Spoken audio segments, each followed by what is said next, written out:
हजरत फलां। तो आप कभी गौर कीजिए, कभी सोचिए तो सही, बच्चे अपने माँ बाप की शिकायत कर रहे होते हैं। अल्लाह अकबर, क्या बात है। बीवी आने के बाद साहब बच्चा जो है वो गैरों से अपनी माँ की शिकायत कर रहा होता है। आप सोचिए उनके दिल पर क्या गुजर रही होती होगी।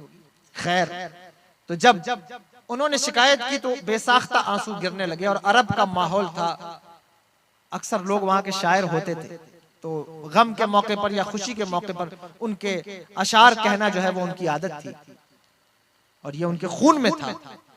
तो उनके जहन की सतह पर भी कुछ अशार जो है वो उभर आए, लेकिन उन्होंने जबान से उसको अदा नहीं किया, लेकिन जहन में, दिल में कुछ अशार जो है वो उभर आए और दिल ही दिल में उन्होंने वो शेर कहा, अल्लाहु अकबर कबीरा। जब उन्होंने ये बात की तो हजरत जिब्रील अमीन हुजूर की बारगाह में हाजिर हो गए और हाजिर होकर अर्ज की, या रसूल अल्लाह, आपने जिस बेटे के बाप को बुलाया है, जब वो आपकी बारगाह में हाजिर हो तो उससे कहिएगा कि वो शेर आपको सुनाए जो उसने दिल में पढ़े हैं, जबान से नहीं कहे, दिल में पढ़े हैं। अल्लाहु अकबर। जब वो आए तो मेरे आका सरवर दो आलम सल्लल्लाहु ताला अलैहि वसल्लम ने उनसे कहा कि वो शेर पढ़ो जो तुमने अपने दिल में पढ़े हैं। तो उन्होंने कहा, या रसूलल्लाह, मैंने तो किसी से अभी इस शेर को बयान नहीं किया, मैंने तो जबान से कहा नहीं, आपको कैसे पता चला? बेशक आप अल्लाह के नबी हैं और अल्लाह ने आपको गैब का इल्म अता फरमाया कि मैंने दिल में सोचा और आपने उस चीज को जान लिया। तो फिर उन्होंने वो शेर पढ़े। अब वो शेर तो इस वक्त मुझे अरबी के याद नहीं है, लेकिन उनका मफहूम मेरे जहन में है इस वक्त। मफहूम जो था, जो इस वक्त मुझे याद है, वो ये कि वो कहते हैं कि वाह मेरे बेटे, आज तूने मेरी शिकायत मेरे नबी से कर दी। अल्लाहु अकबर। वो दिन भूल गया जब तू पैदा हुआ था तो मैं तेरे चेहरे को देख के मुस्कुराता था, जब तू हंसता था तो मेरे दिल की कली खिल जाती थी। ऐ मेरे बेटे, वो दिन भूल गया जब मैं निवाला खुद चबाकर तेरे मुंह में डाला करता था। ऐ मेरे बेटे, तू वो दिन भूल गया जब तुझे चलना नहीं आता था और मैं तेरी उंगली पकड़कर तुझे रास्ते पर चलाता था। अल्लाहु अकबर। कहते हैं कि फिर वो दौर आया कि मेरे आंखों की रोशनी कम होने लगी और तेरे आंखों की रोशनी बढ़ने लगी, तेरी आंखों की चमक बढ़ गई। फिर वो दिन भी आया कि मेरे पैरों में लर्जा तारी होने लगा और मैं थरथराने लगा, मैं लाठी का सहारा लेने लगा और तेरे पैर मजबूत हो गए। वो दिन भी आया कि मेरी कमर झुक गई और तेरी कमर सीधी हो गई। वो दिन भी आया कि मैं बूढ़ा हो गया, तुझे पालते पालते, तेरी परवरिश करते करते, अपने अरमान को टालते टालते, सैक्रिफाइस करते करते, कुर्बानियां देते देते। माँ बाप कोई मामूली कुर्बानियां नहीं देते, बच्चों की परवरिश में बड़ी कुर्बानियां हैं। नींद का कुर्बान करना, जद्दोजहद करना, पैसे कमाना। जब तक इंसान की औलाद नहीं होती, यहाँ जितने लोग बाप होंगे मेरी बात से इत्तेफाक करेंगे आप सब, जब तक औलाद नहीं होती तब तक इंसान अपनी जिंदगी में मस्त रहता है कि कभी ये खरीद लूं, कभी वो खरीद लूं, कभी ये खा लूं या वो खा लूं।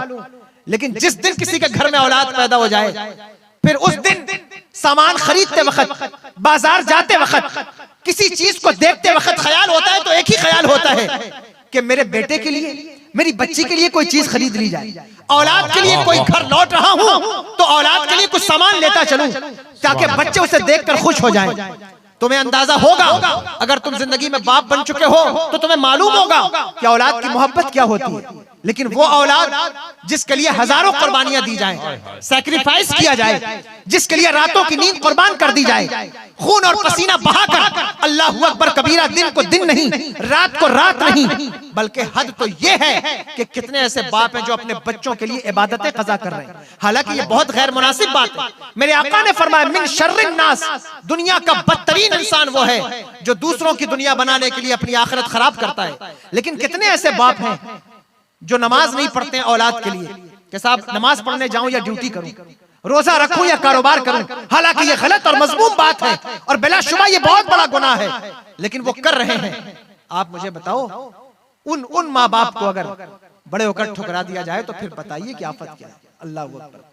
गौर तो करें क्या से क्या हालात हो गए। वो कहते हैं कि तू बड़ा होता गया, तू जवान होता गया, उस तनावर दरख्त की तरह तू खड़ा होता गया और मैं उस बूढ़े पेड़ की तरह झुकता चला गया। मेरे पत्ते जाते चले गए। अल्लाहु अकबर कबीर। जब उन्होंने ये बात की तो मेरे आका सरवर दो आलम सल्लल्लाहु ताला अलैहि वसल्लम के चश्माने मुबारक से इतने आंसू गिरे, इतने आंसू गिरे, सहाबा भी रोए, हुजूर भी रोए।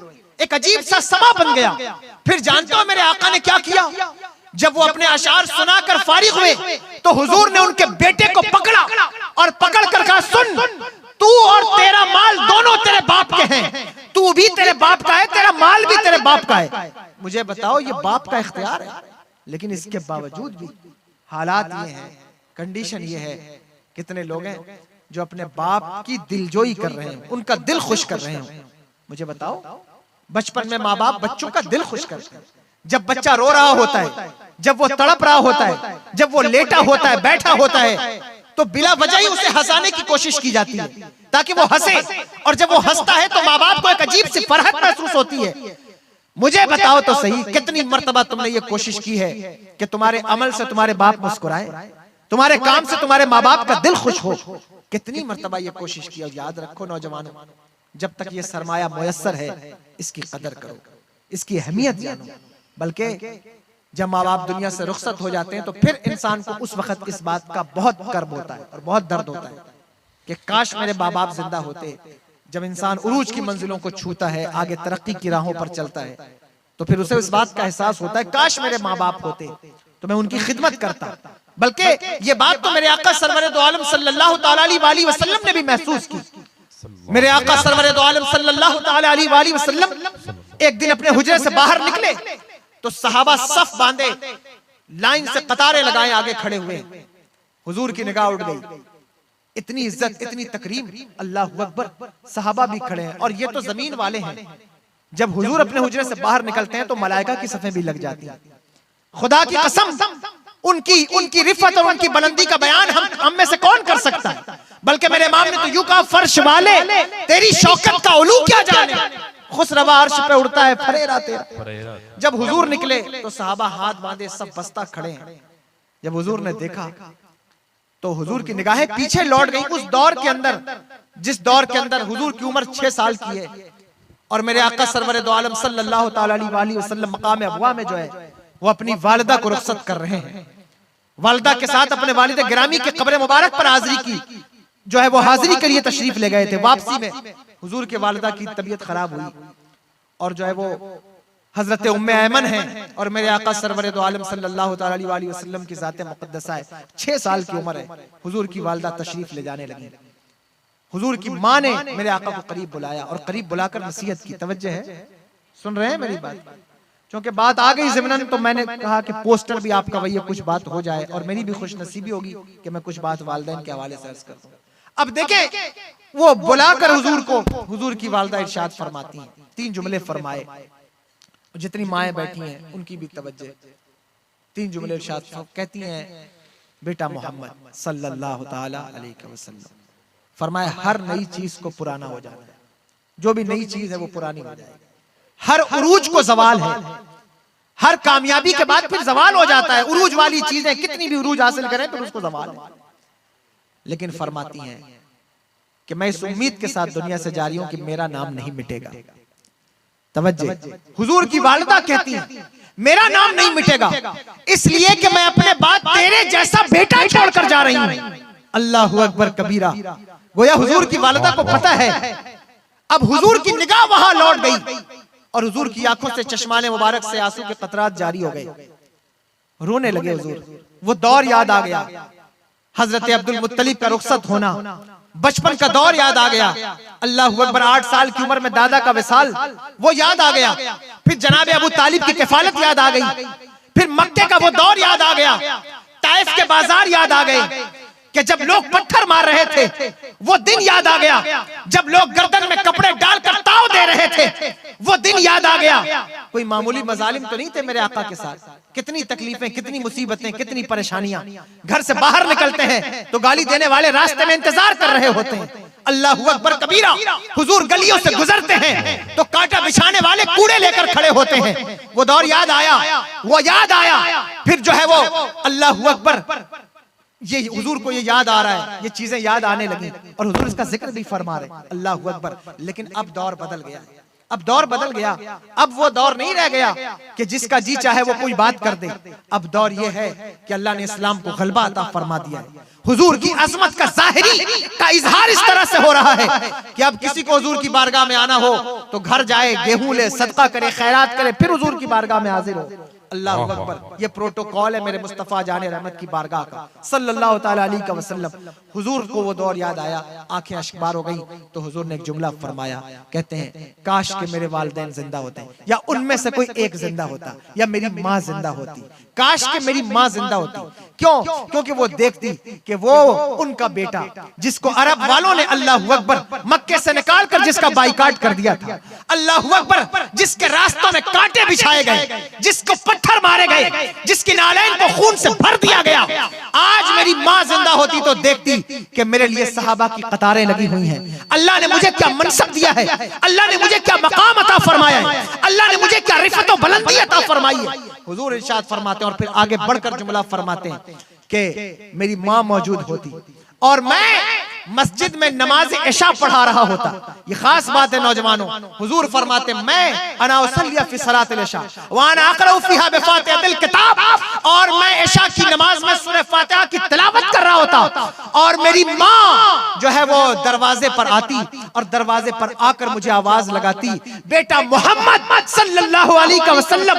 हुजूर फरमाते मैं नमाज छोड़ देता, पहले अपनी माँ की बारगाह में हाजिर होता, उसका हुक्म बजा लाता, वापस लौटता, फिर नमाज अल्लाह अकबर या रसूल अल्लाह जिंदाबाद अल्लाह अकबर माशाअल्लाह। फिर मैं नमाज को इसीलिए माँ की खिदमत के सिलसिले में हमारे यहाँ ये मसला है, फ़ुक़हा ने लिखा है, अल्लाह अकबर, खिदमत के मामले में माँ को प्रायोरिटी है, माँ की खिदमत अहम है, इसलिए कि माँ और बाप में से अगर दोनों एक साथ आवाज लगा दें, माँ ने भी आवाज लगा दी, बाप ने भी लगा दी, तो पहले माँ की खिदमत में हाजिर हुआ जाएगा। तवज्जो है खिदमत के लिए। और याद रखें, अगर आप नमाज भी पढ़ रहे हो, नफल नमाज पढ़ रहे हो, और माँ ने आपको आवाज दी है, तो आपके ऊपर लाजिम है कि आप जो है वो माँ की खिदमत में हाजिर हो जाएं, नमाज छोड़कर, और फिर लौट कर उस नमाज को, चूंकि वो नफल नहीं रह जाएगी, फिर वो आपके ऊपर वाजिब हो जाएगी, फिर आपको उसे जरूर पढ़ना होगा। लेकिन है ये मामला क्यों? इसलिए कि खिदमत के दर्जे में माँ बाप से 3 गुना आगे है। एक साहबी हुजूर की बारगाह में हाजिर आए, अर्ज की या रसूलल्लाह सल्लल्लाहु अलैहि वसल्लम, मेरी हुस्न खिदमत का सबसे ज्यादा हकदार कौन है? हुजूर ने फरमाया तेरी माँ। उन्होंने फिर पूछा हुजूर उसके बाद? मेरी माँ के बाद? हुजूर ने फरमाया तेरी माँ। उन्होंने कहा हुजूर फिर उसके बाद? हुजूर ने फरमाया तेरी माँ। चौथी मर्तबा जब उन्होंने पूछा तो हुजूर ने फरमाया तेरा बाप, तेरा बाप। इसलिए कि माँ ने 9 महीना तुझे पेट में रखा है, 2 साल तक वो अपनी छाती को निचोड़ कर तुझे पिलाती रही है, उसके एहसान बहुत है, बहुत है। इसलिए अपने माँ बाप की खिदमत करो, उनका ख्याल करो। जिस दिन वो रुखसत हो जाएंगे उस दिन पता चलेगा। माँ बाप कुछ ना भी करें तो वो उस पेड़ की तरह होते हैं जो चटियल सहरा में, मैदान में एक इंसान को, मुसाफिर को साया फराहम कर रहा होता है। जब वो पेड़ भी चला जाता है तो फिर इंसान को पता चलता है कि धूप की तपश क्या है और टेम्परेचर क्या है, उस वक्त पता चलता है। इसलिए अपने माँ बाप की कदर करो, इज्जत करो। हुजूर से किसी ने पूछा, आका सरवर दो आलम सल्लल्लाहु ताला अलैहि वसल्लम, क़यामत कब आएगी? हुजूर इरशाद फरमाया कि जब माओ को रुस्वा किया जाएगा तो क़यामत आएगी। अल्लाह अकबर। माँ और बाप को रुस्वा किया जाए, उनकी इज्जत न की जाए, उनकी तकरीम न की जाए। आप देखिए अपने घरों के अंदर ये हालात हैं या नहीं है? एक बात और याद रखना, माँ बाप को सिर्फ अच्छा कपड़ा पहना देना ही काफी नहीं है, अच्छे जूते पहना देना ही काफी नहीं है, और सिर्फ हज करा देना ही काफी नहीं है। असल बात जो मैं कहना चाहता हूं उसकी तरफ तवज्जो करो। असल बात यह है जो कुरान ने हमें बताई है, वो ये है कि जब तुम अपने माँ बाप की बारगाह में हाजिर हो तो तुम्हारे बाजू बिछे हुए हो, अदब का बाजू बिछा हुआ हो। जब तुम उनकी बारगाह में हाजिर हो, जब उनसे कलाम करो तो उन्हें मुतनफिर करने वाला कलाम ना हो, उनका दिल खुश करने वाला कलाम हो। सुभान अल्लाह, बात ये नहीं है। तुम जो हर वक्त ये बात बेटियों को देखो किस तरह अपनी माँ को रुस्वा कर रही होती है, यानी बात करने का अदब और तहजीब और तमद्दुन ही चला गया। अब तो लोग इस तरह बात करते हैं माँ बाप से, लगता ही नहीं कि इसका बाप, इस तरह बात कर रहे होते हैं। अपने बाप की, अपने माँ की अहमियत को और उनके आदाब को समझो। हजरत इमाम हसन रजी अल्लाह ताला अन्हु, अल्लाह तबारक व तआला ने जब अक्ल व दानिश होश संभाला तो आप अपनी माँ के साथ बैठकर खाना नहीं खाते, सैयदा कायनात के साथ। सैयदा ने एक दिन पूछा, बेटा हसन तुम मेरे साथ बैठकर खाना नहीं खाते, क्या बात है? कहने लगे अम्मी अदब की वजह से। कहा वो कैसे? कहा जब हम साथ में बैठकर खाना खाते हैं तो मुझे पता नहीं होता कि आप कौन सा लुकमा उठाने वाली हैं, और कहीं बेखबरी में अनजाने में मैं वो लुकमा उठा लूं जो आप उठाने वाली हैं, तो कहीं ये मेरे लिए मुसीबत ना बन जाए, कहीं बेअदबी ना हो जाए, इसलिए मैं आपके साथ बैठकर खाना नहीं खाता। आप गौर करें माँ बाप की इज्जत क्या है। लेकिन हम किस तरह अपने माँ बाप की इज्जत कर रहे हैं वो देखने से ताल्लुक रखने वाली बात है। मेरे भाइयों, अपने माँ बाप की, चाहे वो बूढ़े हो, ज़ईफ हो, अकल माऊफ हो गई हो, इसके बावजूद भी उन्हें इस बात का एहसास मत दिलाओ कि तुम ज्यादा काबिल हो और वो काबिल नहीं है। कोई कितना ही बड़ा काबिल क्यों ना हो जाए, लेकिन बाप तो बहरहाल बाप होता है। अलकाब कितने ही बड़े हो जाएं, इन उलमा से पूछो, शोरा से, खुदा की कसम जिसको अल्लाह ने दिल दिया है, जिसको तौफीक दी है, स्टेज पर, मेंबर पर, रैलियों में, जलसों में लोग बड़े बड़े अलकाब के साथ पुकारें, अल्लामा कहकर, मुफ्ती कहकर, कोई सैयद साहब कहकर पुकारे, खतीब कहकर पुकारे, खतीब आजम कहकर पुकारे। खुदा की कसम इन अलकाबात में वो मजा नहीं है जो माँ बाप किसी को पप्पू, डब्बू, डबलू कहकर पुकारे, उसमें जो लुत्फ है, उसमें जो मजा है वो इन अलकाबात में। क्या कहना, क्या कहना, सुभान अल्लाह, सुभान अल्लाह, वाह वाह वाह, हक है वाह वाह। लेकिन अफसोस ये है कि आप उनकी कद्र को समझे नहीं, आप उनकी अहमियत को नहीं। और जब माँ बाप दुनिया से चले जाते हैं तो फिर उनकी अहमियत का अंदाजा होता है, फिर उनकी कद्र समझ में आती है। तो कितने ही लोग ऐसे हैं जिन्होंने अपने माँ बाप को छोड़ दिया और वो, लेकिन मेरे हुजूर की तालीम ये नहीं है, मेरे आका का तरीका ये नहीं। हुजूर ने ये नहीं बयान किया, बल्कि हुजूर से इश्क करने वाले आशिकों में, जिनको अल्लाह अकबर अगर आशिकों का इमाम कहा जाए तो बेजा ना होगा, हजरत उवैस करनी, अल्लाह अकबर कबीरा, सारी जिंदगी हुजूर से इश्क करने वाले, लेकिन हुजूर की बारगाह में हाजिर ना हो सके, माँ की खिदमत की बुनियाद पर। एक मर्तबा आए भी लेकिन हुजूर से मुलाकात ना हो सकी। आप मुझे बताएं, पीरों के लिए माँ बाप को घर में तन्हा छोड़ देना, साहब कहाँ जा रहे हैं, पता चला कि हम जो है वो फला जगह जा रहे हैं, माँ बिस्तर पर पड़ी हुई है, बाप जो है वो सिसक रहा है और आप ऐशो इशरत में लगे हुए हैं। तवज्जो कीजिए, गौर कीजिए, सोचिए, जरा सोचिए, कितनी अजीब बात है, कितनी अजीब बात। ये तरीका मेरे हुजूर ने हमें नहीं सिखाया। हमारा तरीका ये है कि हम अपने माँ बाप और माँ बाप की दुआओं में जो असर होता है, देखो बात करनी थी मुझे कुरान पर, लेकिन बात आ गई है, मैं चाहता हूँ इस बात को मुकम्मल कर लूं। देखो माँ बाप की दुआओं से जो फैज मिलता है, जो उरूज मिलता है, वो किसी और की दुआ से नहीं मिल सकता। तुम लाख दुआएं कराते रहो, नजराने दे देकर दुआएं कराते रहो, पैर दबा दबा कर दुआएं कराते रहो, लेकिन एक मर्तबा जो माँ का दिल खुश करने से दुआ निकल जाती है, उस दुआ का असर ही अलग है, उस दुआ का असर ही अलग है। हजरत मूसा अलैहिस्सलाम आपकी वालिदा के विसाल के बाद जब कोहे तूर की तरफ आए तो आवाज आई, मूसा आज संभल कर बात करना। ये तो सबने पढ़ा हुआ है, सब जानते हैं, अल्लाहु अकबर। हजरत मूसा को आवाज आती है, मूसा संभल कर बात करना। हजरत मूसा अर्ज गुजार हुए, मौला मैंने तुझसे इतनी बातें की है, तूने मुझे कलीमुल्लाह का लक़ब दिया है, अल्लाहु अकबर। मैंने तुझसे सारी बातें की, अपनी बातें की, गैरों की बातें की, उम्मत की बातें की, जलवत की, खलवत की सारी बातें की। तूने कभी मुझसे नहीं कहा कि मूसा संभल कर बात करना, आज तू कह रहा है संभल कर बात करना, क्यों? आवाज आई, मूसा जब तू हमसे हम कलाम होने आता था तो तेरी माँ हाथ उठाकर दुआ करती थी, अल्लाह मेरा मूसा, मेरा बेटा जलाली है, अगर उसकी जबान से कोई बात निकल जाए तो उसे माफ कर देना। ऐ मूसा आज हमने इसलिए कहा है संभल कर बात करना कि तेरे पीछे जो हाथ उठते थे वो आज मौजूद नहीं है, आज दुआ करने वाली तेरी माँ मौजूद नहीं है, इसलिए आज बात करना तो संभल कर बात करना। आप गौर तो करें, सोचे तो सही, माँ की दुआ की अजमत क्या है। माँ की दुआ का मकाम क्या है? सारी जिंदगी ढोंगियों से, मक्कारों से दुआ कराते रहे। तुम सोचते हो कि फलां के पास जाओगे तो हमारा बिजनेस कामयाब हो जाएगा।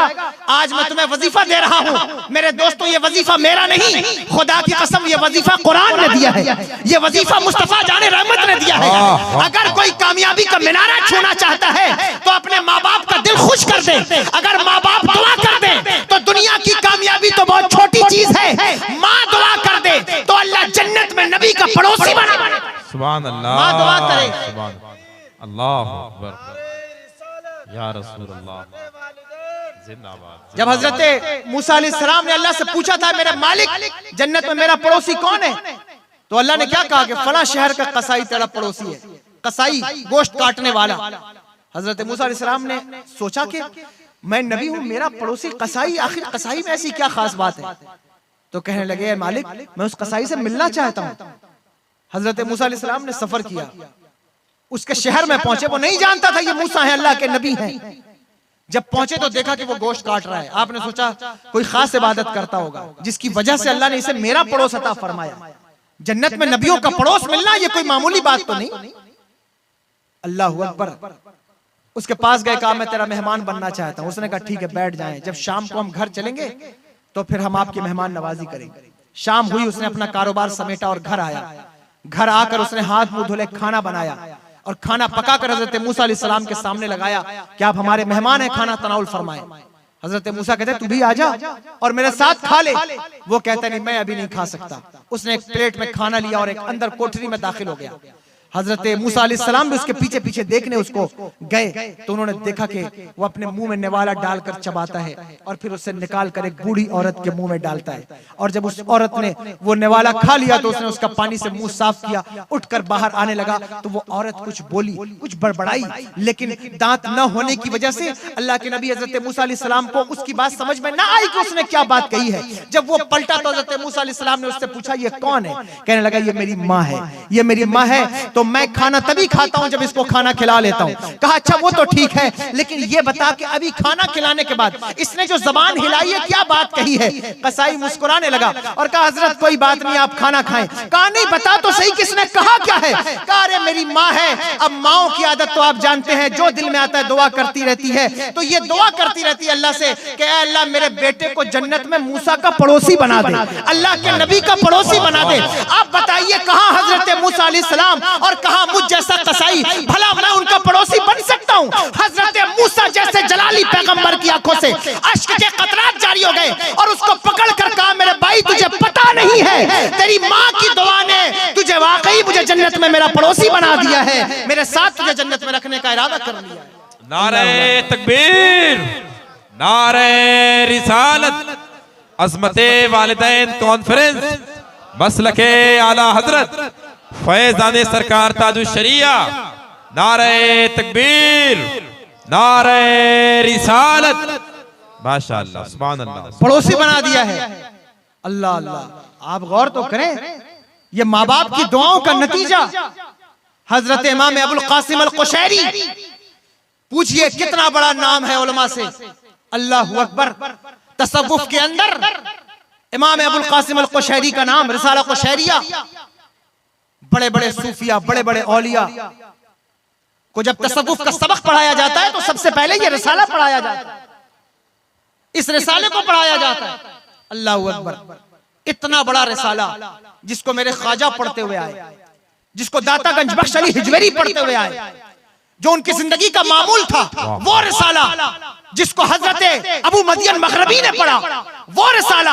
अल्लाहु अकबर। जिसको शेख अकबर मोइनुद्दीन अरबी ने पढ़ा, अल्लाहु अकबर। वो रिसाला जिसको हजरत इमाम गजाली ने पढ़ा। इतने बड़े रिसाले के मुसन्निफ कौन है? हजरत इमाम अबुल कासिम अल कुशैरी। तवज्जो है? आप सुन रहे हैं मेरी बात? आपने इरादा किया कि मैं तालीम हासिल करूंगा, तालीम हासिल करूंगा, तो माँ से इजाजत लिया मेरी माँ मुझे तालीम की इजाजत दे दे कि मैं जाऊं तालीम हासिल करूं। तो माँ ने ऊपर से इजाजत दे दी, लेकिन दिल में ख्याल यह था कि बेटे की मोहब्बत बहरहाल दिल में थी, तो दिल में ख्याल था कि ना जाता तो बेहतर था, मेरे साथ रहता, मैं इसका दीदार करती रहती, देखती रहती, मेरे सामने रहता।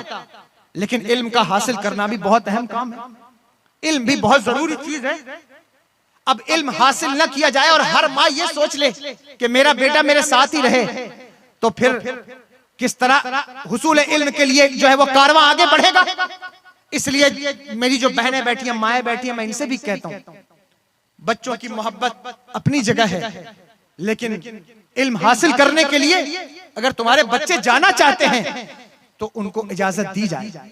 बिलाशुबा उन औरतों को सलाम है जिन्होंने 80 साल की उम्र में भी अपने बच्चों की परवाह किए बगैर और अपने बुढ़ापे की परवाह किए बगैर किसी को जीलान से बगदाद भेज दिया, अल्लाह अकबर, किसी को बदायूं से दिल्ली भेज दिया, किसी को उज़्बेकिस्तान से जो है वो पाकपतन भेज दिया।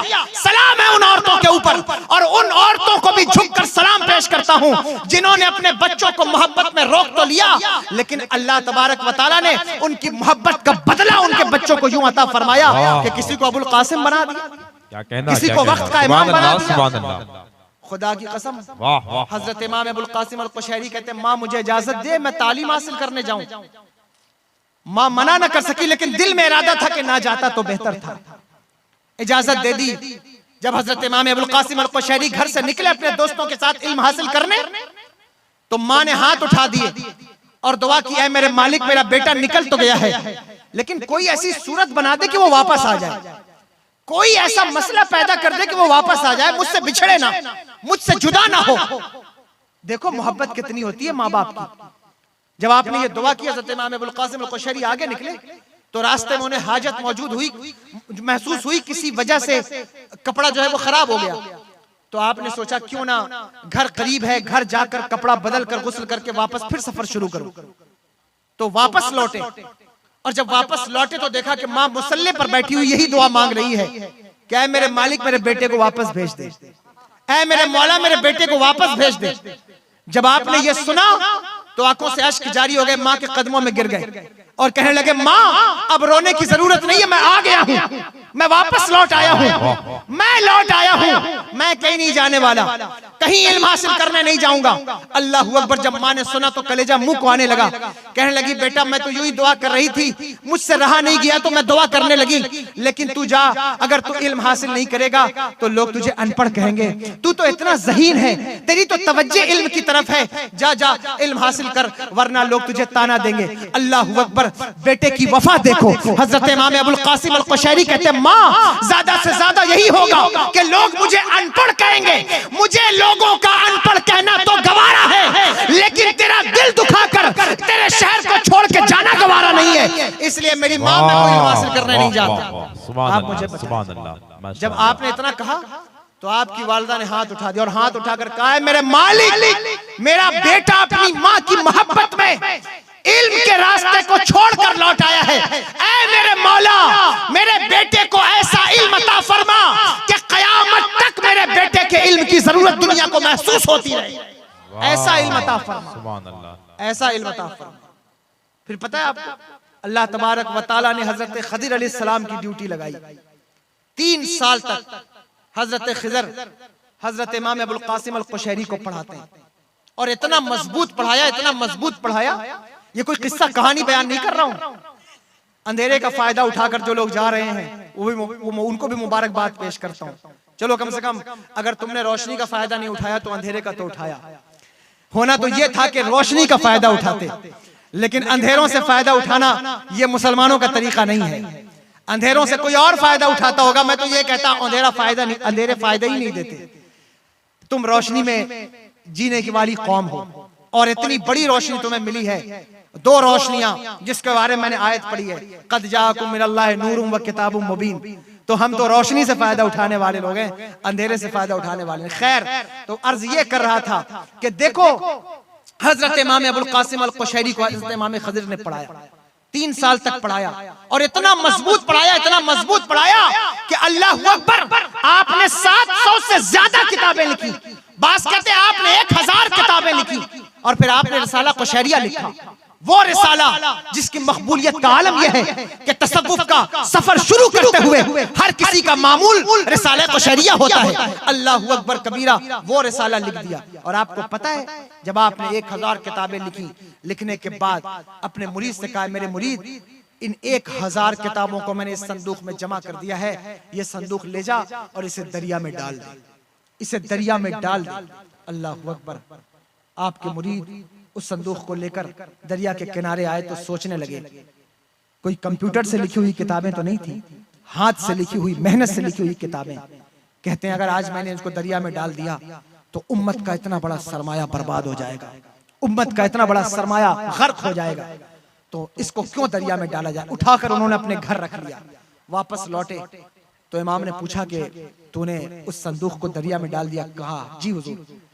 कहा क्या देखा? कहा कुछ नहीं देखा। कहा वापस जा और उसे दरिया में डाल। वो वापस लौटे और उन्होंने फिर इरादा किया कि मैं डालूं, लेकिन फिर तबीयत ने गवाही न दी, तो फिर आपने नहीं डाला। वापस लौटे, पूछा डाल दिया? कहा जी हुजूर। कहा बता क्या देखा? कहा कुछ नहीं। कहा झूठ मत बोल, वापस जा, उसे फिर दरिया में डाल। तीसरी मर्तबा आए तो पीर का हुक्म था, उसको उठाया और दरिया में डाला। और जैसे ही दरिया में डाला तो दरिया से 2 गैबी हाथ नमूदार हुए। हजरत अल्लामा जलालुद्दीन स्यूती ने लिखा है, मैं वहां से इस बात को पढ़ रहा हूं, बहुत तवज्जो से सुनिएगा। 2 गैबी हाथ नमूदार हुए और उस संदूक को पकड़ लिया। जब वो लौटे तो हजरत इमाम अबुल कासिम अल कुशैरी ने पूछा क्या देखा तूने? कहने लगे 2 हाथ नमूदार हुए और उन्होंने उस संदूक को पकड़ लिया। हुजूर बताएं कि वो किसके हाथ थे, वो कौन था जिसने आपकी किताबों को पकड़ लिया? हजरत इमाम अबुल कासिम कहते हैं मुझसे क्या पूछता है, जा उसी दरिया के किनारे उसी हाथ वाले से पूछ कि वो किसके हाथ है। अल्लाहू अकबर। वो लौटे और लौट कर आए, दरिया के किनारे खड़े होकर कहा कि तुझे कसम है उस इमाम की जिसकी किताबों को मैंने दरिया में डाला है, बता तू कौन है। हाथ नमूदार हुए और आवाज आई, ये कुदरत के गैबी हाथ हैं, ये वो हाथ हैं जिनको इमाम अबुल कासिम अल कुशैरी के किताबों की हिफाजत पर लगाया गया है। पूछा कि क्यों हिफाजत की जा रही है इनके किताब की? कहा कि हिफाजत इसलिए की जा रही है कि आखिर जमाने में कयामत के करीब जब उम्मत का सरमाया लूट जाएगा, मुसलमानों की हुकूमत से पहले जो कुफ्र का दौर होगा, जब किताबें जला दी जाएंगी, फिक़ह की किताबें, मसाइल की किताबें, सब कुछ खत्म हो जाएगा। हजरत ईसा अलैहिस्सलाम तशरीफ लाएंगे, इस्लाम का गलबा होगा, तो लोगों को फिर से किताबों की जरूरत होगी। उस वक्त कोई किताब मौजूद नहीं होगी, इस्लाम पर लिखी गई कोई किताबचा मौजूद नहीं होगा, कोई नुस्खा मौजूद नहीं होगा। उस वक्त हजरत ईसा अलैहिस्सलाम दरिया के किनारे आकर 2 रकत नमाज पढ़कर अल्लाह से दुआ करेंगे। इमाम अबुल कासिम अल कुशैरी की किताबों का वो संदूक उनके हवाले कर दिया जाएगा और फिर वो किताबें कयामत के करीब वाले लोगों के काम आएंगी। पूछा गया कि आखिर इतने बड़े बड़े मुसन्निफ इमाम दुनिया में पैदा हुए, किसी की किताबों को वो दर्जा न मिला, फिर इमाम अबुल कासिम अल कुशैरी की किताबों को ये दर्जा क्यों मिला? आवाज आई, दर्जा इसलिए मिला है कि किसी की मां ने आज तक वैसी दुआ न की थी जैसी दुआ इमाम अबुल कासिम अल कुशैरी की मां ने इनके लिए की है। अल्लाहू अकबर कबीरा। इन्होंने दुआ की है कि मेरे बेटे के इल्म को इतना अहम बना कि कयामत तक आने वाले लोग इसके इल्म से फायदा उठा सकें और इसकी इल्म की अहमियत को महसूस कर सकें। इसलिए हमने इनकी दुआ को कबूल कर लिया। आप ये माँ का मकाम है, आप दुआ कराते हैं, कहां कहां आप दुआ करा रहे हैं, लेकिन माँ से दुआ नहीं करा रहे, बाप से दुआ नहीं करा रहे। बाप से दुआ कराओ। और दुआ कराई नहीं जाती, काम ऐसे किए जाते हैं कि दुआ खुद ब खुद हो जाती है। काम ऐसा किया जाता है कि खुद ब खुद दिल से दुआ निकल जाती है। ऐसे काम करो कि खुद ब खुद दिल से दुआ निकले।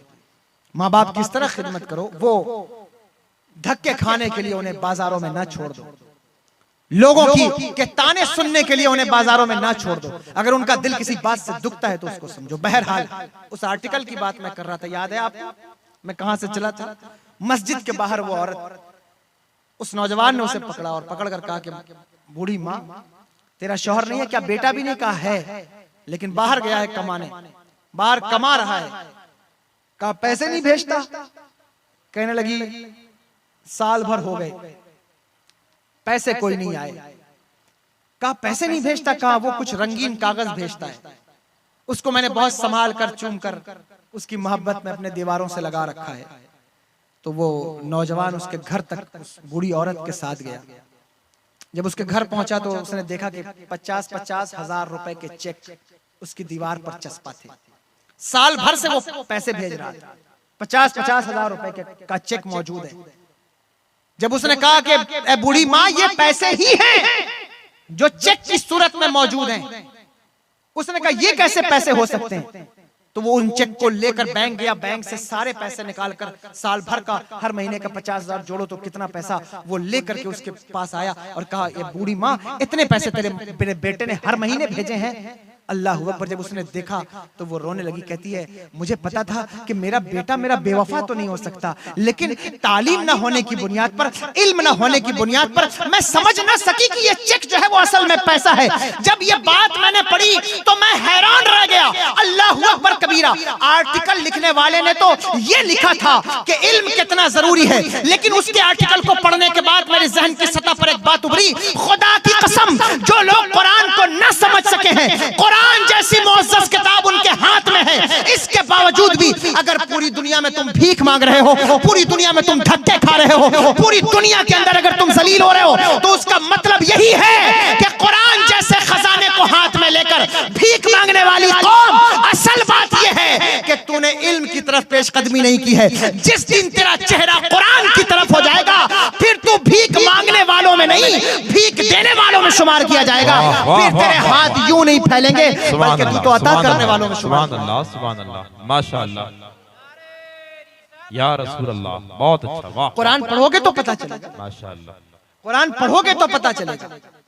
जितनी खराबियां हैं, जितने उन्वान हैं हमारे यहाँ बर्बादियों के, उनकी इस्लाह कुरान से ताल्लुक रखती है।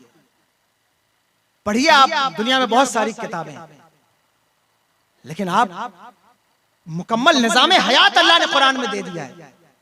तुम्हें बिजनेस कैसे करना है, पढ़ो कुरान में, अल्लाह बताएगा बिजनेस कैसे होता है। तुम्हें हुकूमत कैसे करनी है, पढ़ो, कुरान बताएगा हुकूमत कैसे करनी है। तुम कुरान से दिल तो लगाओ, ये एक जिंदा किताब है। अल्लाह अकबर। तुम्हें माँ बाप के साथ रवैये कैसे रखने हैं, पढ़ो, कुरान बताएगा। और समदा वालों, वक्त तो हो चला है, लेकिन मेरा मौजू आज का यही था। मैंने सोचा था मैं कुरान पर, साइंस के हवाले से कुछ बात करूंगा, लेकिन बहरहाल वक्त ज्यादा हुआ है और मैंने अज़मत वालिदैन पर गुफ्तगू की है। ये गुफ्तगू उधार रही, कर्ज रही। इंशाअल्लाह तबारक व तआला कभी हाजिर होगा तो इस पर गुफ्तगू करूंगा। लेकिन मैं तुम्हें यह बात कह देता हूं, गौर करो और सोचो, दुनिया का कौन सा ऐसा शोबा है जिसको कुरान ने टच नहीं किया है? कौन सा ऐसा महकमा है, कौन सी ऐसी अल्लाह अकबर जो है वो दुनिया की बात है जिसको कुरान ने टच नहीं किया, कुरान ने बताया नहीं है? हर फलसफा कुरान ने खोल खोल कर तुम्हें समझा दिया, हर फलसफा खोल खोल कर कुरान ने तुम्हें बता दिया। इसके बावजूद भी अगर तुम्हारी मोहब्बत कुरान से नहीं है, तो खुदा की कसम अपने दिमाग पर मातम करो, अपनी अकल पर मातम करो। तुम जिस तरफ भाग रहे हो, जिस तरफ जा रहे हो, वो तुम्हारी जिंदगी का सरमाया नहीं है। लौट आओ, कुरान की तरफ आओ। जिस दिन तुमने अपना चेहरा कुरान की तरफ कर लिया, खुदा की कसम तुम दूसरों के दरवाजों पर नहीं खड़े होगे, बल्कि दुनिया के बादशाह तुम्हारे दरवाजों पर खड़े नजर आए। और ये हुआ है, ये हुआ है। जिन लोगों ने कुरान को पढ़ा, कुरान का मुताला किया, ये हुआ है। देखिए तो सही, देखिए आप गौर कीजिए, दुनिया में जिन्होंने कुरान को सही मानों में पढ़ा। अब हमारे नौजवान समझते हैं कि कुरान में सिर्फ नमाज, रोजा, ज़कात, हज के इसी के अहकाम है। तुम्हारी जिंदगी के हर शोबे को कुरान टच करता है, हर चीज का डिटेल्ड एक्सप्लेनेशन कुरान देता है। कौन सा ऐसा मसला है जो कुरान से हल नहीं हो सकता? बल्कि ये दुनिया की वाहिद किताब है जिसके बारे में कल भी हमारे उलमा ऐलान करते थे, आज भी करते हैं, कि दुनिया का कोई ऐसा मसला नहीं है जिसको हम कुरान से हल ना कर सकें। अगर किसी मजहब के पास ऐसी किताब हो तो हमें बताए, किसी रिलीजन के पास ऐसी किताब हो तो हमें बताए। कुरान को फाड़ देने से कुरान की बेअदबी नहीं हो जाती, कुरान की बेहुरमती कर देने से कुरान की बेअदबी नहीं हो जाती, अल्लाह अकबर उसे जला देने से उसकी बेहुरमती नहीं हो जाती। कुरान का वो फलसफा, कुरान का वो इल्म, अल्लाह अकबर, जो बड़ी बड़ी यूनिवर्सिटियों में बड़े बड़े साइंसदानों के दिमाग में दाखिल हो चुका है, उसकी बेहुरमती तुमसे मुमकिन कहां है? तुम कहां उसकी बेइज्जती कर सकते हो? कहां? ये सबसे आसान काम होता है, सबसे आसान काम होता है कि जब इंसान किसी और चीज की सलाहियत ना रखता हो, जब इल्म ना हो, तकवा ना हो, परहेजगारी ना हो, टैलेंट ना हो, इंसान के पास दिमाग ना हो, मेहनत का जज्बा ना हो, तो सबसे आसान काम यह होता है कि गाली बका जाए और किसी की शख्सियत को, किसी की अजमत को पामाल किया जाए। क्योंकि गाली बकने में कोई मेहनत नहीं लगती, किसी चीज को जलाने में कोई मेहनत नहीं है, तो उसे जला दिया जाए। उसकी बेहुरमती की जाए, माज़अल्लाह रब्बिल आलमीन वीडियोस में उसके ऊपर पैर रख के दिखाया जाए 1000 बार माज़अल्लाह। आप गौर करें, ये आसान काम है तुम्हारे लिए, लेकिन अगर अगर अगर तुम्हारे अंदर खैरत है तो मैं इस वक्त इस सोशल मीडिया के माध्यम से भी चैलेंज कर रहा हूं, खुदा की कसम, अगर वाकई तुम कुरान का मुकाबला करना चाहते हो तो कोई एक सूरह कुरान के मुकाबले में ले आओ। अगर तुम्हारी माँ ने दूध पिलाया है तो आओ कुरान की आयत का मुकाबला करके दिखाओ। ले आओ दुनिया की कोई ऐसी किताब जिसने दुनिया और आसमान के हर निजाम को अपने अंदर समेट लिया हो। तुम नहीं ला सकते, सारी दुनिया मिलकर नहीं ला सकती। वो वाहिद कुरान है, वाहिद कुरान है। माँ बाप की अज़मत हमें कुरान ने बताई है। अल्लाहु अकबर, बहुत अच्छा हजरत, माशाअल्लाह, अल्लाहु अकबर, या रसूल अल्लाह, या रसूल अल्लाह, जिंदाबाद जिंदाबाद जिंदाबाद। अल्लाह मुझे बताएं, और ये सिर्फ तकरीरी जुमले नहीं हैं, अगर शौक मुताला हो तो कभी तारीख के औराख में झांक कर देखो, तुम्हें पता चलेगा। पूरी दुनिया हैरान है, परेशान है। मुझे बताओ तो सही, रद्द किसका किया जाता है? मुझे बताओ, किसकी बेइज्जती करने की कोशिश की जाती है? किसका? अल्लाहु अकबर। आज इस्लाम की हालत यह है, कंडीशन यह है, खुदा की कसम, इस्लाम के सैले रवां पर बंद बांधना दुनिया के लिए नामुमकिन है। वो नहीं बांध सकते। जितने वीडियोस बना लिए जाएं, फिल्में बना ली जाएं इस्लाम के खिलाफ, जितना दिखाना है तुम्हें वो दिखाओ कि हाँ मुसलमान आतंकवादी होते हैं, टेररिस्ट होते हैं, दिखा लो तुम दुनिया को। लेकिन ये जिंदा और जावेद किताब हमारे पास मौजूद है। जब भी तुम कौम मुस्लिम पर कोई इल्जाम लगाओगे, कुरान हमारे दफा में खड़ी है और कुरान का ऐलान है हमारे लिए। अल्लाहु अकबर। मोमिनों की पहचान कुरान ने बयान फरमा दी है। जब भी हमारे ऊपर कोई मुसीबत आती है, कुरान आगे बढ़कर सामने खड़ा होता है। यहाँ भी और मैदान हश्र में, वहां भी खड़ा हो, वहां भी तुम्हारी अच्छाइयां और बुराइयां सब बताएगा। ये कुरान है, कुरान कहता है। बल्कि वहां लोग पुकार कर कहेंगे, माले हाज़िल किताब ला युगादिरु सगीरतन वला कबीरतन इल्ला अहसाहा। इस किताब को क्या हो गया? इसने छोटी बड़ी कोई शय ना छोड़ी, हर चीज को खोल के बयान कर दिया। कुरान वहां भी बयान करेगा, ये भी याद रखना। याद रखिए, ये कोई तकरीरी जुमला नहीं है। हिस्ट्री में झांक कर देखें तो सही, आपको पता। बहुत बड़ा साइंटिस्ट हुआ है, कोस्टो उसका नाम है, रूस का साइंटिस्ट है। आपको मालूम है? कोस्टो नाम है, रूस का साइंटिस्ट है। आज तक दुनिया में किसी ने तहकीक नहीं की, वीडियो बनाना अलग बात है, लेकिन किसी ने तहकीक नहीं की कि ये जो दो समंदर आपस में मिलते हैं, ये क्यों मिलते नहीं। एक रेड सी है, एक जो है वो जो दो समंदर हैं, मजा अलग है, पानी का कलर अलग है, ये आपस में मिलते क्यों नहीं? साथ में मिलकर बहते हैं लेकिन एक दूसरे के ऊपर चढ़ते नहीं। साइंटिस्ट हमेशा इस बात की तरफ होते हैं कि जिस पर किसी ने रिसर्च ना की हो, हम उस पर रिसर्च करें। बहुत बड़ा साइंटिस्ट है, उसने रिसर्च की कि ये आपस में क्यों नहीं मिलते, मैं इस पर तहकीक करूंगा। 18 महीने या उससे ज्यादा उसने तहकीक की है। किसी ने तहकीक नहीं की, उसने तहकीक की है कि ये दो समंदर, आपने देखा वीडियो, देखा है कभी? दो समंदर आपस में मिलकर बहते हैं लेकिन एक दूसरे पर चढ़ते नहीं। उसने तहकीक की, 18 महीने से ज्यादा उसे लगे या उससे ज्यादा।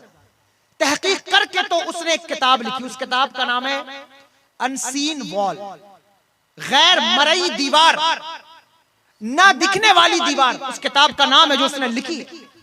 और लिख करके उसने बहुत बड़ी कॉन्फ्रेंस की, बताया कि मैंने तहकीक कर ली है, ये जो दो समंदर आपस में मिलकर बहते हैं लेकिन एक दूसरे पर चढ़ते नहीं हैं, दरअसल इनके दरमियान एक दीवार मौजूद है, ना दिखने वाली दीवार मौजूद है, यानी एक बरज़ख मौजूद है, एक दीवार है, एक वॉल है जो दिखाई नहीं देती लेकिन दीवार है। उसने ये तहकीक की, दुनिया भर के साइंटिस्ट ने उसे जो है वो इज्जत की निगाह से देखा, उसे अवार्ड मिला, उसको सराहा गया कि तुमने बहुत बड़ा काम किया, एक ऐसी तहकीक पेश की जिस पर आज तक किसी ने काम नहीं किया था कि दो समंदर आपस में मिलकर बहते हैं लेकिन मिलते नहीं। तुमने साबित कर दिया कि उनके दरमियान एक बरज़ख है, एक दीवार है, एक आड़ है जो उनको आपस में मिलने नहीं देता। जब उसने ये बात की तो अल्लाह अकबर, उसका एक शागिर्द है, मुसलमान शागिर्द है, उसने जब ये सुना तो वो अपने उस्ताद के पास आ गया, कहने लगा, जनाब कोस्टो साहब, आपने बहुत बड़ी तहकीक की और ये साबित किया 18 महीने के बाद के दो दो समंदर आपस में इसलिए नहीं मिलते कि उनके दरमियान में दीवार है? कहा बिलाशुबा मैंने ये तहकीक की। कहा आपसे पहले किसी ने तहकीक नहीं की? कहा नहीं, मुझसे पहले किसी ने तहकीक नहीं की। तो उस अल्लाहू अकबर उस स्टूडेंट ने उनसे कहा कि आप ये आज तहकीक कर रहे हैं, आज से 1450 साल पहले ये फार्मूला कुरान में मौजूद है। कुरान कहता है मरजल बहरैन यल्तक़ियान बैनहुमा बरज़खुन ला यबग़ियान। दो समंदर हमने बनाए हैं, आपस में मिलकर बहते हैं, लेकिन उनके दरमियान हमने एक बरज़ख कायम कर दिया है, एक दीवार कायम कर दी है ताकि वो आपस में ना मिले। जब उसने इतना सुना तो कहने लगा क्या ये कुरान के लफ्ज है? उसने कहा हाँ ये कुरान का लफ्ज है। कहा फिर दो बात हो सकती है, या तो जिसने कुरान लिखा है उसने इस पर तहकीक की होगी और ये मुमकिन नहीं है क्योंकि मुझसे पहले किसी ने तहकीक नहीं की, या दूसरी बात हो सकती है कि जिसने ये कुरान लिखा है उसी ने इन समंदरों को पैदा किया होगा। उसने कहा दूसरी बात सही है, तो उसने कलमा पढ़ा ला इलाहा इल्लल्लाह मुहम्मदुर रसूलुल्लाह।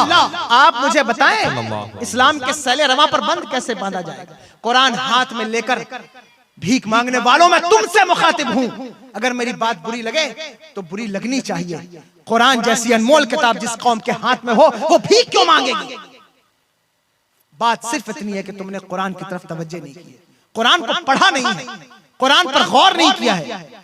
जिस दिन तुम कुरान के मानी और मफाहीम पर गौर करने लग जाओ, रमजान शरीफ आ रहा है, मेरी अपील है तुमसे, जिस तरह रमजान में तरावी सुनते हो इस तरह किसी एक अच्छे आलिम दीन को ले आओ और उससे दरसे कुरान का निजाम भी कायम कराओ कि तुम्हारी मस्जिदों में दरसे कुरान हो। 10 दिन सही, 5 दिन सही, 15 दिन सही, जिस तरह हाफिजों का इंतजाम करते हो एक अच्छे आलिम दीन का इंतजाम करो जो तुम्हें कुरान के मफाहिम और मतालिब समझा सके। करो ये काम। जब तक अपनी नस्लों को कुरान से नहीं जोड़ोगे तुम्हारी जिंदगी में इनकलाब नहीं आएगा। याद रखना, इनकलाब जो है वो अपने बनाए हुए ज़ाब्तों से नहीं आता, इनकलाब अच्छे कपड़े पहनने से नहीं आता, और इनकलाब ऊंची मस्जिदें बनाने से भी नहीं आता। अगर सिर्फ बिल्डिंग बनाने से इनकलाब आया होता तो अकबर को एक इनकलाबी शख्सियत लिखा जाना चाहिए था। पता चला महल्लात और मकबरे बनाने से भी इनकलाब नहीं आता। असल में इनकलाब तो कुरान के साथ जुड़ने से आता है, और कुरान के साथ जो जुड़ जाता है उसकी वजह से इनकलाब पैदा होता है। इसीलिए तारीख में अकबर के जरिए से इनकलाब नहीं लिखा गया, मुजद्दिद अल-फसानी के जरिए से इनकलाब लिखा गया है। इनकलाब वो लाता है जो कुरान से जुड़ जाता है। जब जब कोई कुरान से जुड़ेगा इनकलाब आएगा। अगर कोई बरेली में कुरान से जुड़ा तो अल्लाहू अकबर, उस इनकलाब का नाम आला हजरत रख दिया गया। जब कोई बरेली में कुरान से जुड़ा तो उस इनकलाब का नाम मुफ्ती आजम रख दिया गया। अल्लाहू अकबर कबीरा।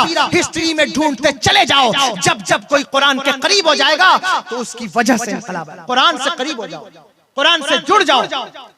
इस रमजानुल मुबारक में अहद करो, तहैया करो कि हम जहां तरावी सुनेंगे वहां दरसे कुरान भी सुनेंगे। बोलिए इंशाअल्लाह तरावी के साथ दरसे कुरान भी सुने। लगाएं एक अच्छा आलिम जो आपको दरसे कुरान दे।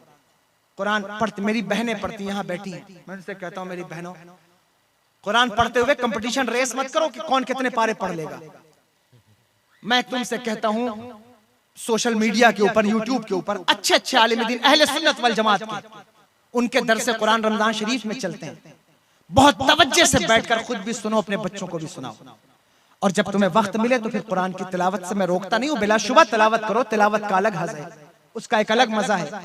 लेकिन जब मफाहिम कलेजे पर उतरेंगे, और याद रखना हमारे यहाँ सूफिया फरमाते हैं कि कुरान का नुज़ूल बंद हुआ है अल्फाज के एतबार से, लेकिन कुरान के मानी का नुज़ूल बंद नहीं हुआ। आज भी साहिब दिल, तकवा वाले, परहेजगारी वाले जब कुरान को पढ़ते हैं तो उनके ऊपर माने का नुज़ूल होता है। वाह वाह वाह, सुभान अल्लाह, सुभान अल्लाह। बल्कि एक बहुत बड़े बुजुर्ग हैं हमारी जमात के, बहुत बड़े बुजुर्ग हज़रत अल्लामा शेख अब्दुल गनी रहमतुल्लाह ताला अलैह, फरमाते हैं कि अहले दिल पर, तकवे वालों पर जब वो कुरान पढ़ते हैं तो मज़ामीन स्क्रीन की तरह उनके सामने दिखाए जाते हैं, उनको दिखाए जाते हैं। लेकिन कुरान पढ़ने का तरीका होना चाहिए। मोबाइल चलाने का तरीका आपने सीख लिया, कुरान पढ़ने का तरीका नहीं सीखा है, कब सीखेंगे? ऑनलाइन क्लासेस मौजूद हैं। अब तो हमारे यहाँ जो लोग पढ़ना चाहें, शौक करें, तो ऑनलाइन उनको सिखाया जा रहा है कि कुरान पढ़ना सीख लो। लेकिन आप कुरान पढ़ते नहीं, पहले उसकी तजवीद तो सीखिए, उसका पढ़ना तो सीखिए, प्रोनाउंसिएशन तो सीखो कि बोला कैसे जाएगा। मुसलमान होकर अगर किसी का अच्छा गाढ़ा नाम ले लिया जाए अरबी में, तो वो नाम नहीं ले पाते, जबान का बल नहीं टूट सका है अभी तक। आप मुझे बताइए, कुरान जैसी किताब और अरबी जैसी आसान जबान, अल्लाहु अकबर। सीखिए कुरान को पढ़िए। ये हुजूर ने अल्लाह ने इरशाद फरमाया, क़द जाअकुम मिनल्लाहि नूरुम व किताबुम मुबीन, तहकीक के तुम्हारी तरफ एक नूर आ गया और रोशन किताब। इस किताब से हमारी जिंदगी और आखिरत दोनों वाबस्ता है। इस किताब कुरान को पढ़ते हुए ये सोचा करो कि हमारा अल्लाह, मेरा रब मुझसे कलाम कर रहा है, अल्लाह कलाम कर रहा होता है। अल्लाहु अकबर। तुम्हारी जिंदगी का हर फलसफा तुम्हें कुरान में मिल जाएगा। कुरान पढ़ो। बात लंबी हो गई मेरी और आप बड़ी दिलजमई से सुनते रहे, इसके लिए मैं शुक्रगुजार हूं आपका। कुरान और साइंस के मौजू पर जो मेरी गुफ्तगू थी वो आपके ऊपर कर्ज रही। इंशाअल्लाह तबारक व तआला फिर हाजिर होगा तो फिर इस पर गुफ्तगू, क्योंकि मुझे पता नहीं था कि अज़मत वालिदैन कॉन्फ्रेंस के बैनर के नीचे ये प्रोग्राम हो रहा है, तो मैं ये सोच कर आया था। लेकिन जब मैं यहाँ बैठा तो मुझे लगा कि शायद मैं पहला खतीब हूँ अभी जलसे का, मुझसे पहले शायद किसी की खिताबत नहीं हुई होगी, तो मैं ही अगर बैनर के उन्वान के खिलाफ बोल के चला जाऊंगा तो जो है वो ये हक तलफी होगी जलसे की। इसलिए मैंने वालिदैन के हवाले से कुछ बातें अर्ज कर दी। इंशाअल्लाह तबारक व तआला कभी हाजिर हुआ तो इस मौजू पर भी गुफ्तगू करूंगा। अस्तगफिरुल्लाह रब्बी मिन कुल्लि ज़ंबि व अतूबु इलैहि, अशहदु अल्ला इलाहा इल्लल्लाह व अशहदु अन्ना मुहम्मदन अब्दुहु व रसूलुहु व मा अलैना इल्लल बलाग।